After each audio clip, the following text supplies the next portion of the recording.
My name is Matthew Eade, and I'm the Senior Director of Learning Development at Empire Today. And Empire Today is really invested in employee engagement because of the data that we have available to us. So there is a clear correlation in the data we have between engaged employees in our workforce and customer satisfaction. And with customer satisfaction being a core value of ours and a critical company goal, connecting employee engagement to that and moving that needle is why it's a priority for us.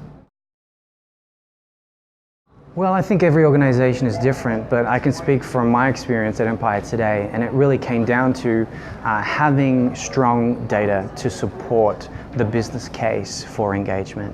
And in our engagement surveys, we could very clearly link, as I mentioned, employee engagement to customer satisfaction. And so the business case was kind of laid then and there with that connection.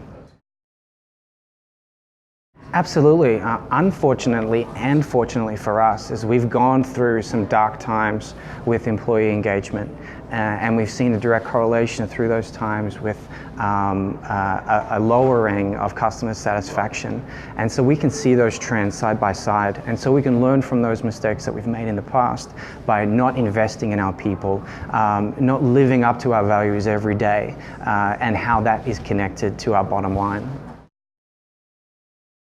From lower absenteeism to lower safety incidents to higher productivity. When people do come to work, they're giving a lot more than they were before. And they're also giving not a lot more in their role, but giving a lot more to other people in coaching and developing others and bringing others up around them. And an engaged employee, just like a disengaged employee can make others disengaged, an engaged employee can bring others up and make them more engaged as well. Any L&D professional would much rather a pull approach to learning, where employees put their hand up and say, I want to enroll in this course, I want to grow and develop, rather than a mandated kind of push approach. And so we found that with more engagement across our workforce, we've seen the pull mentality of learning and development go up as well, where more people are invested in their growth and development because they see a future with the organization. And they want to be engaged in everything that the company and the learning and development team is putting out there.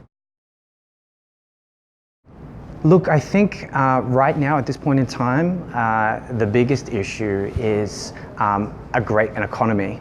Where things are, particularly in the US right now, it's really tough to recruit because there are a lot of other organizations who are growing and expanding, and the war for talent is real. And so it's a survival reason to be engaged in employee engagement for that reason. And I think the nature of work is changing, and people don't see entire careers with one organization. But there are still a lot of people, kind of boomerang employees we call them, that are leaving organizations and coming back. But they're only coming back if they've got a good taste in their mouth, after having left. If they had a bad experience and they don't believe in the organization, trying to get those people back in this tough recruitment environment is really difficult. I think for any organization, giving employees a voice is the absolute kind of foundation of any engagement journey. And that's certainly kind of what we did, and that started with building out surveys. But with the constant and rapid change in our world right now, the survey process has to be frequent. It can't be every 2 years. It has to be, much more regular, and it has to capture different moments in an employee's journey. For us, we notice that when people start, they're super engaged. Our ENPS is super high, and then it kind of, teeters off. So, being conscious of, the moment in that employee's career when you're capturing that information, and then leveraging that data and connecting it to other wider business metrics and priorities.